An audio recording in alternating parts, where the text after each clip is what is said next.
Welcome to another episode of Low Gear, proudly sponsored by J Swap Stock Foods in Matamata. In episode 10 and 11, I spoke about a Smith Rodley and Ruston Bucyrus machines used for draglining.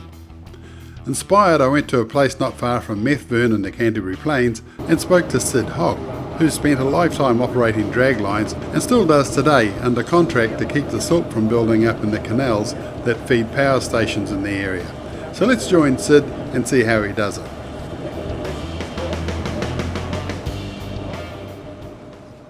This is basically what the winch drums are attached to. I see the one in the back there's got a lagging. The lagging, is that what they call it? Yep. And this front one's built for a shovel with a bigger face shovel. Drive the double winches in the front for crowding a face shovel. So looking at this piece here is on my outside, and that other side will be where you are. Yes. Yeah. So when we're watching the machines work, you see these. That is the slew clutch. Yep. This cog on the inside. Yep. Drives the machine left and right. All right. That one way, that one's the other way. They turn opposite, so it gives you a two-way slew.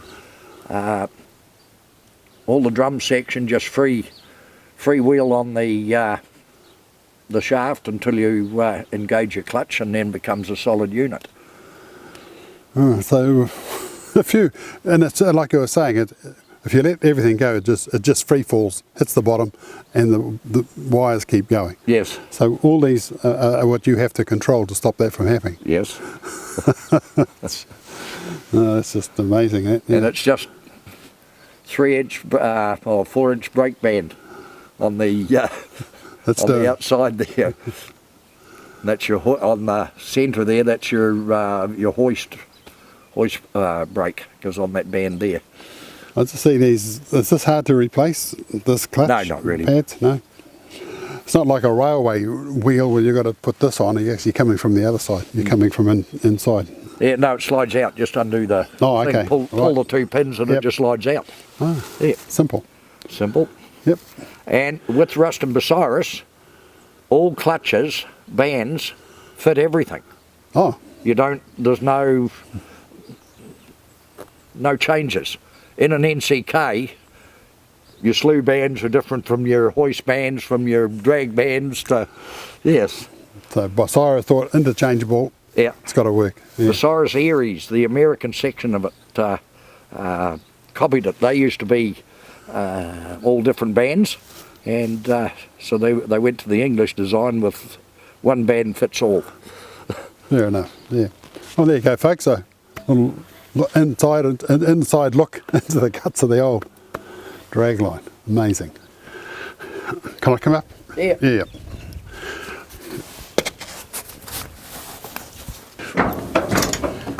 Tap dancing. Tap dancing. All day. See, with the dragline, everything is free fall. Oh, okay. So like an old free spool reel that I use for fishing. Yeah. And if I don't feather it a wee bit, it just goes in. Yeah. You bird's nest on the winch drums. Yeah.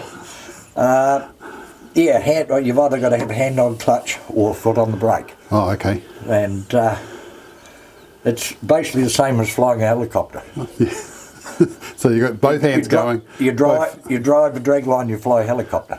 Yeah. It's basically the same procedure. So you've got two on the feet, and you're either this one or this one. That one is your drag drum. Yep. It pulls the rope in. Yep. As you come in, you hold that brake, lift the hoist one, so your bucket doesn't run out and tip out. Yep. When you get up to where you want to be, you let it go and put your foot on the brake and go round, and then you feather this one out to let your bucket tip. We shall attempt to make a mistake. Okay.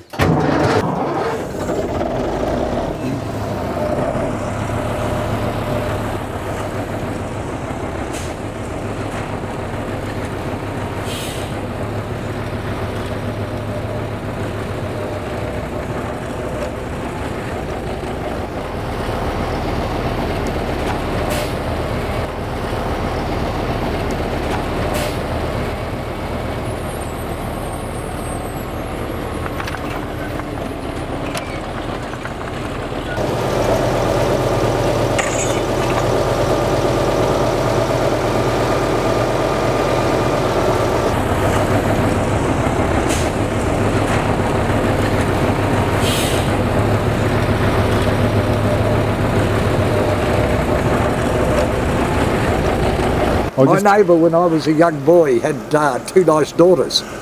They used to travel from Invercargill out to a little place called Hohepa, between Riverton and Colic Bay, and he was a dragline contractor.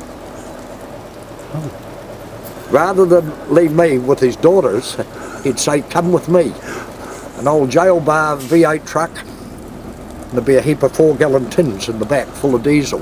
My job was to carry them during the day out across the swamp where he was on mats, keep the machine with diesel. So from there he let me play with it at smoko and lunchtime, but I wasn't allowed to put anything in the bucket. I could go through all the movements. He was 13, 14 years of age. Well, that's a good place to start, isn't it? Yeah.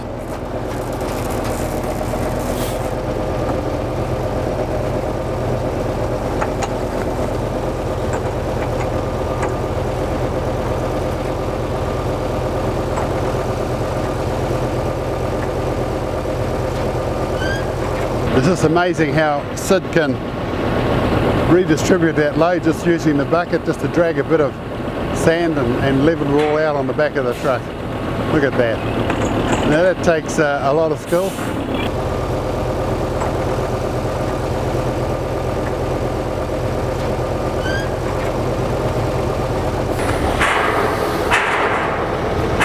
Back into the stream it goes, and what he's doing is just taking the silt out of these canals that belong to the power board. A bit like the canals up at Twizel, these feed power stations.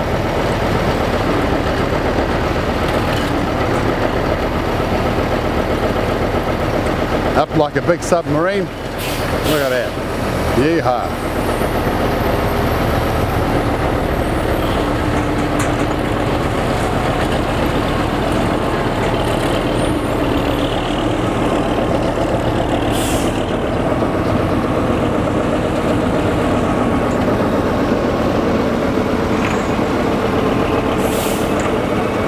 Truck full, I'd say. That'll be the last one.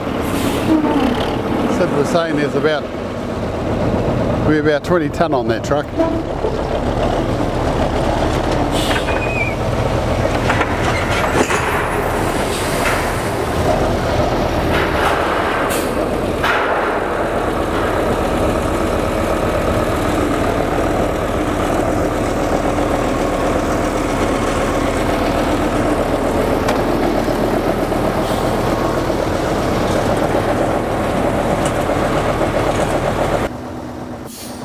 I'll get Syd to put this load on the ground.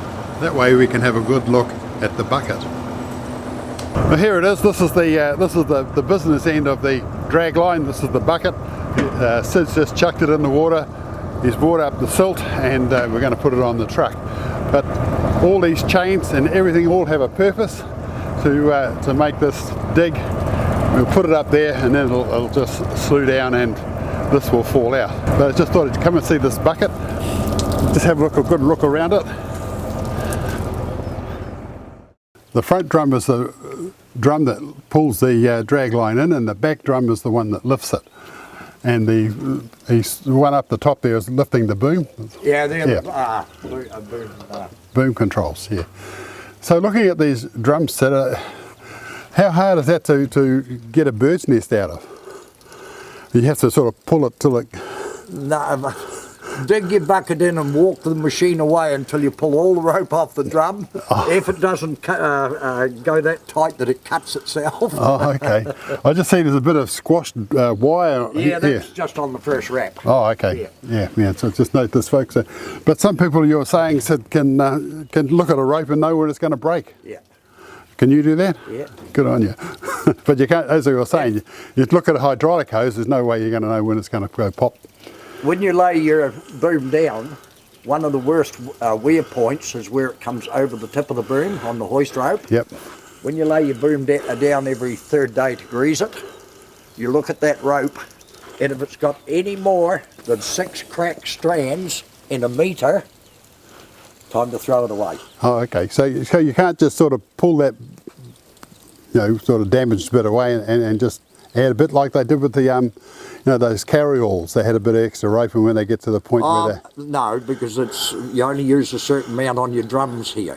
Oh, okay. Yeah, no, throw it away, and just start afresh, yeah. Where do you buy the rope? Oh, Cooks's, or okay. They've changed their name now, but Cooks's I buy. So it's still available? Yeah. Oh yeah, my rope's still available. Wow. Same rope as they use on ski tows and all that sort of thing. Lifts in buildings and... Yeah. Yeah.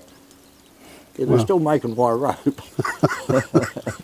There's three little, it says engage, disengage, on, off, swing. That's engine clutch at the bottom. Yep. See on the engine clutch? Yep. And then your swing brake. Yep. That's to stop your machine blowing around. Especially when you're crane working and you want to stop and hold it in one position. Yep. And then your other levers for your swing to propel. So you're using that to actually do the cast? No, your swing is for your slew lever, so it turns this way and that way. Right. When you come into propel, it changes the clutches on the inside and drives the tracks in. Oh, okay. Yeah. Right. Well. And the other little levers up there are the ones that actually steer the tracks. Oh, the little jobs. The little ones in the front there. Yeah, yep. Yeah. Wow. They put either left or right at a gear and put a brake on, and that makes her slew round. I see there's a little oil can tucked with a bit of rag in there. What do you do with that? Some of the pedal levers don't have grease nipples on them, so we give them a bit of oil. Just a bit of oil. Yeah. Is this like a you know, to crawl a tractor? Got grease nipples everywhere? There's 82 grease nipples on this machine. There's a bloke in Antarctica that's got a collection of grease guns. He's got about 200 grease guns. Yeah. And all for different things. But yeah. Look at that. 1, 2, 3, 4, 5, 6, 7, 8. Yeah, there's 8 just sitting there. Wow. That greases the propel shafts and that underneath. Yeah. And I see there's a bit of grease stuck on that. On the turntable. Yep. Yeah. It's pumped down from up the top. Right. But the big drive teeth that drives around are on the inside of there. Oh, okay. Yep. The big pinion on the back. So when you cast that bucket before, I felt the side sort of go up a wee bit. Yeah, Yeah, and that's nothing. Don't worry about that. Yeah. You'll feel them lift up. But it's only lifting the frame in the tracks. They don't actually lift the tracks off the ground. Oh, right. Yeah, it's only the movement in the rollers in the frame. Yeah. My 2016 old truck calendar is now available at selected Whitgill stores. If your local Whitgill stores hasn't got a copy, ask for it. If you still can't find a copy, go to our webpage at www.lowgear.co.nz and we've still got a few copies left. The 2014 Northern Classic Truck Run DVD is now available. Join the boys and girls as they travel from Wellington all the way up to North Cape and back again, stopping along the way at some interesting places with some great truck driving camaraderie. This 2-hour DVD set is $40 and you can get your copy by calling me on 095365327 or visit our webpage www.lowgear.co.nz.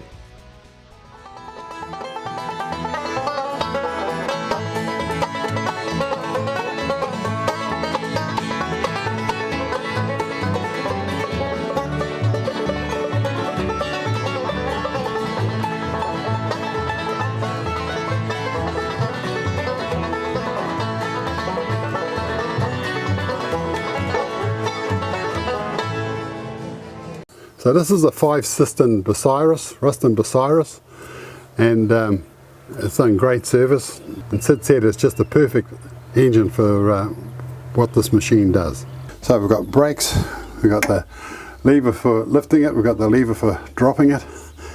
This slews the machine around so I load the truck, and so these are the two. So I've got hand on 2 levers and feet on both brakes.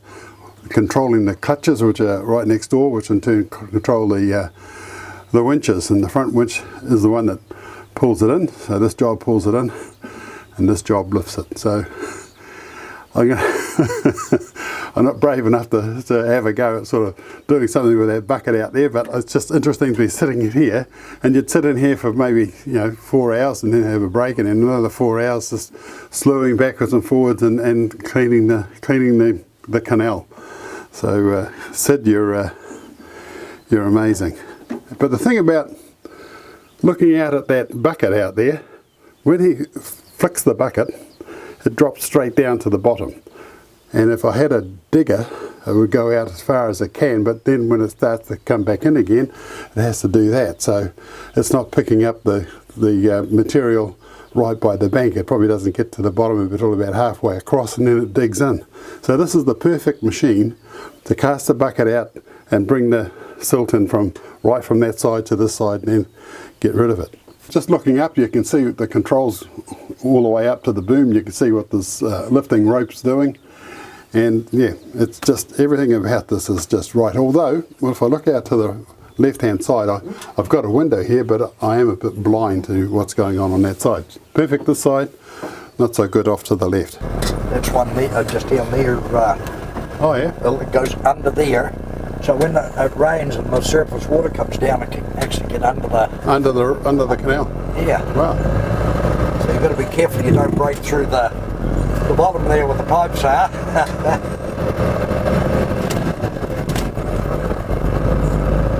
So certainly got a nice outlook there with the Southern Alps just there. Oh, it's that white stuff it's even too close here at the moment. All these young fellas, they stick in these 600 horsepower trucks and they drive them like cars, roll them over and that. We learned on old D-series, J-series Bedfords, Tibbs traders, and very little brakes, and use the gearbox. Yeah, that's all right. Yeah. Only hits the brake if you really needed to. So how far does this this canal actually start? 68 kilometres from here to the Rangitata Gorge. Okay, wow. Yeah. We keep 17 kilometres of it clean here. That's our contract. Oh, okay. We take the silt back to Syd's yard, where it'll get processed. Then we'll head back to another part of the canal, where he has an RB22, and we'll watch him work that. So after the break, we're in another part of the canal.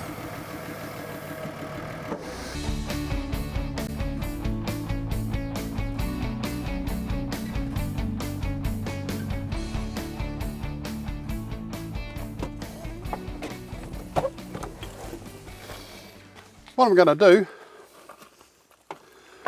is, this is a shortcut, and my mate lives on the other side of that hill, but it takes about an hour and a half of taking it all the way down there and around the bottom of the hill and back up the other side. So an hour and a half, I'm there.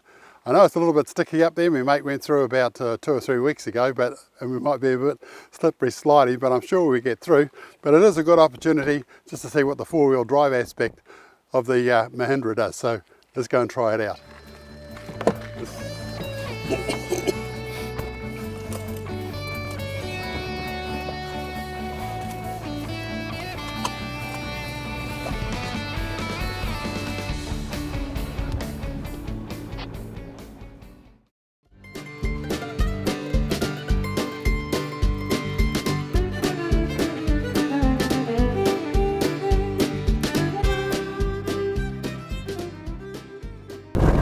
This is a smaller machine than the that's a 30 down there. Now, in Rustiposaurus, 30 RB is 30 cubic feet in the bucket. This is a 22 RB. How old's this machine? This is 4,300 hours. 1974? No, it's 1965. Oh, okay. But the amount of hours it's done. Yeah. Yeah.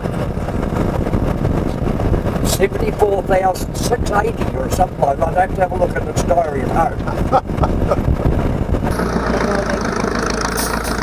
It's a bit like fishing. You brought your load up and wondering how you got on.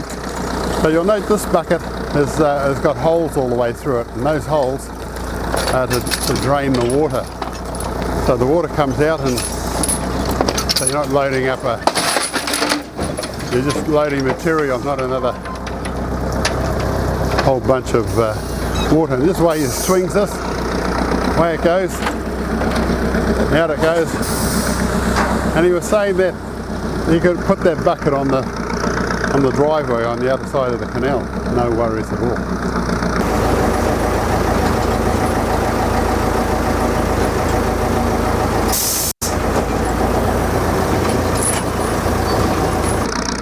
Up she comes again, and you'll see the water drain out of those holes. So that's the reason why the bucket's got holes, so the water can drain out. Certainly a beautiful place to be working with the Southern Alps in the background there, and lovely sunny day. But this is full-on experience. So he's pulled that boom around, got it swinging, into the water it goes.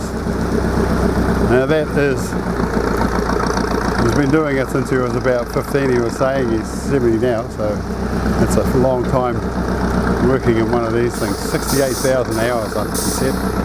68,000 hours. The water from this angle, there it comes. And there he is, on him.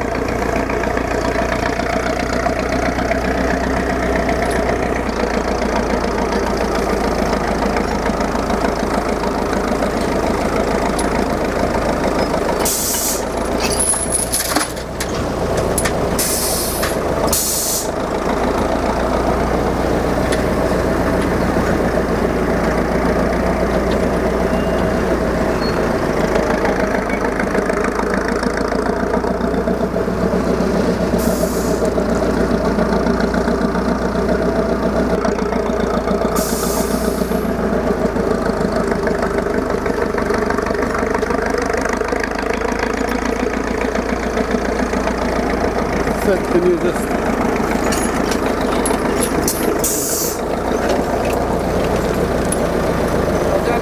Can you just put it on the ground there? We just talk about it.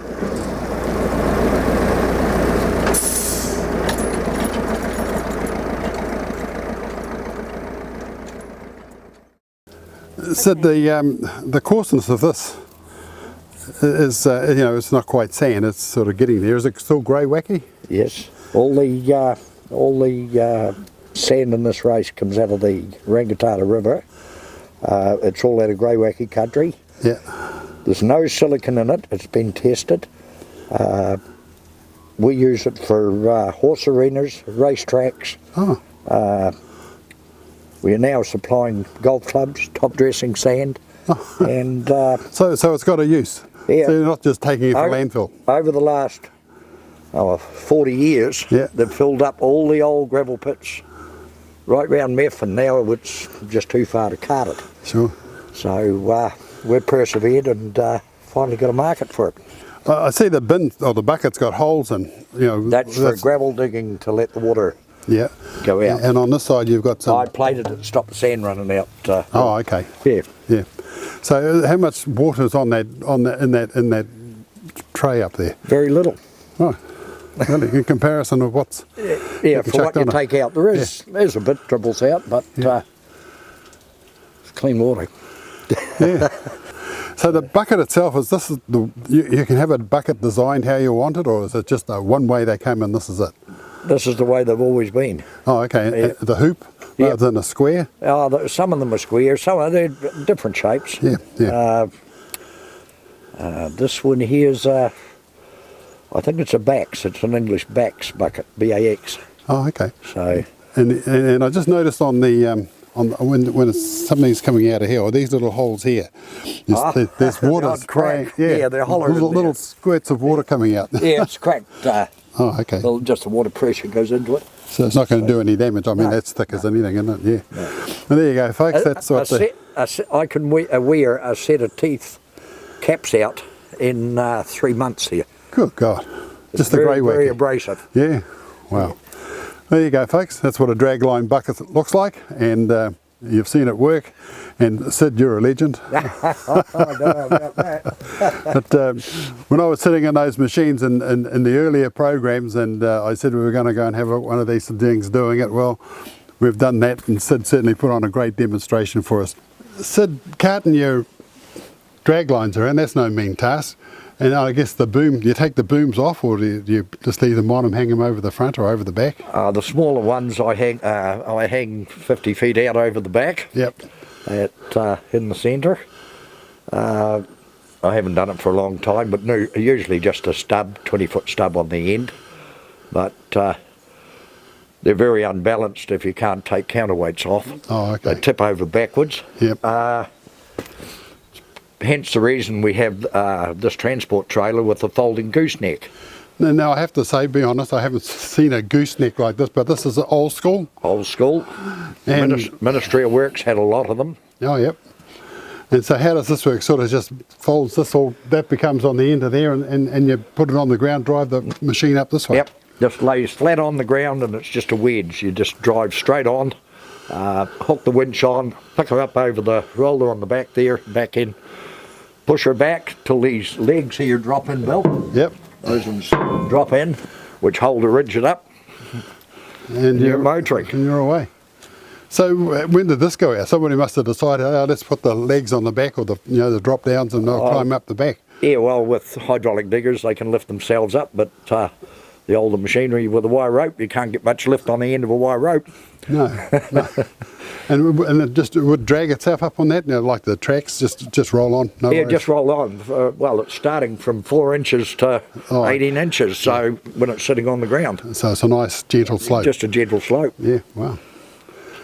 So all these extra logs just to stop it from rolling off? I sometimes don't drop it right on the ground. I just put them in under the front. Oh, okay. So I can drive the truck away and leave the gooseneck up. Sure, yeah. So. Oh, and I see him behind there, there's the winch, and it comes over the roller on the back end. Yep, just a roller on there. How long does all this process take? So the time you got your machine on, what, another 10 minutes? 10 minutes. Yeah. Yep. No, they just back into it and pick it up, put the pin in and wind the winch up. Do you have to rack down your machine, or you just sit there? Or? No, rack them down. I know, and some of these things you've seen the bulldozers sort of go on sideways. Yeah. They just set them sideways. They just hung out both ends and just take them down the road. Yeah. Photographs of the old days. Yeah. I used to load drag lines sideways, the 10 RBs, on the little low bed step gooseneck low loaders. Just run them on side on. There was only a foot of track out over either side, but they just had tapered blocks. Yep. To put up against the side of the trailer, climb on. Not even chain her down, put the digging lock in, and away they'd go. But there you go, folks. This is a little bit of Ministry of Works history, and it lives today.